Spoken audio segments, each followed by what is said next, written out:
It's crazy because the last video only got one view. And here I am on take 3 of this one. Okay. So, the album thing, it's done.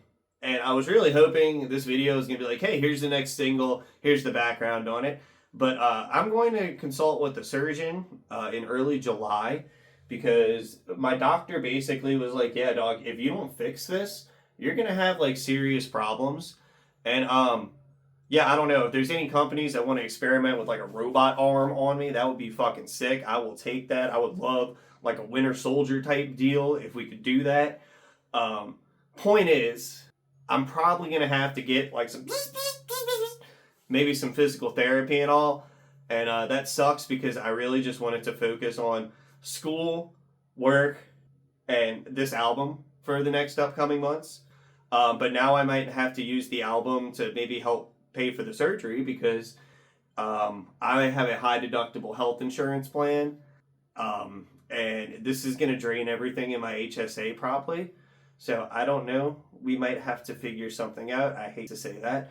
Where it stands is Na Na Na Enough is out on Spotify. That is my least favorite song from the album. So it's palatable, I guess. The point is, let's talk. Let's fucking talk about anti-nostalgia and what that is not and what that is. Okay, what it is not is me saying fuck you to anybody that's ever been inspired by other music. No shit. That's how like we exist as people that make music. I have friends and people I have performed with that have music inspired by what they grew up with, and they play that shit with their heart of hearts, and it's awesome, and I love it, and I know the words to their songs and stuff like that. So like that's not who this is about. And here's the difference between artists like that play music inspired by what they grew up with versus people that try to recreate the music that they grew up with. You're never going to recreate the feeling of hearing My Heart Bleeds No More by Silverstein in your friend's garage that you downloaded off of LimeWire in 7th grade on the computer speakers, just being blown away by the song. You're not going to recreate the feeling of going on to someone you were crushing's on MySpace profile and seeing they had Kiss My Sass by Cobra Starship, and then telling yourself you had to learn every Cobra Starship song, and then they ended up being one of your favorite bands. You're not going to create the feeling of sitting in the back of your friend's Honda Civic, hearing Odd Future Swag Me Out for the first time while smoking a blunt of fake weed high off your fucking mind. Just being blown away by this ridiculous song and then finding this whole world of music you never knew existed. You're never going to recreate that.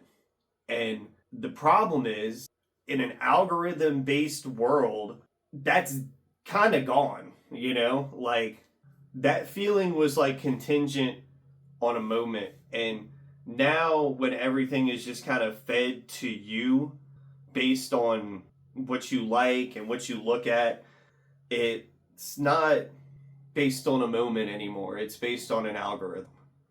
And that's kind of what anti-nostalgia is about, in a way.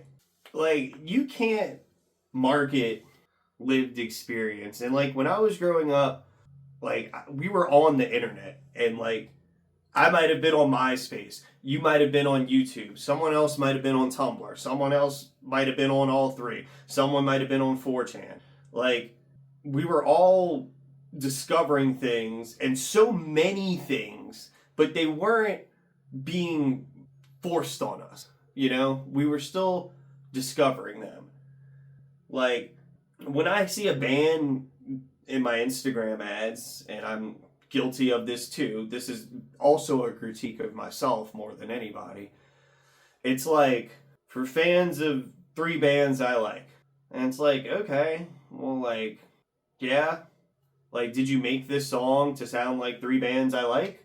Or did you make this song because this was the song you wanted to make? You know? It's just weird. So, like, how do I do this with my little album thing? So, anti-nostalgia is about rejecting the notion that we can recreate a feeling. I wanted to make something loud and abrasive and almost familiar, but not familiar, I guess. Rejecting the notion that you can recreate a feeling that can't be created. I'm not trying to sit still. I'm not trying to put a payoff in there. I'm not trying to do anything except make some melodic noise. And I guess what feels kind of unique to me about it is like I do think there's a lot of artists that are just making melodic noise just like me. I'm not doing anything original, but at a certain point, it's not anything deeper than that. You know, I don't know. I don't know. I don't know. I am just trying to put something out, and now me doing something with this collection of songs I've been working on for 4 or 5 years. I don't know. I guess music funding, potentially funding, or trying to help me fund a literal surgery that I need is like, how much more of the product can it be? You know? I'm wasted potency. Anti-nostalgia comes out as soon as I'll figure out when the fucking album is coming out after I figure out how much money this surgery is going to cost. That's the reality of it.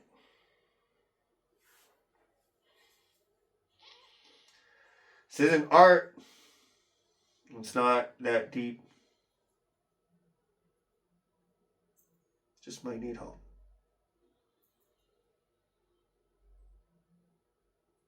I don't want to lose everything I've been working so hard on because of some stupid shit I did as a kid. Some stupid shit I did as a kid.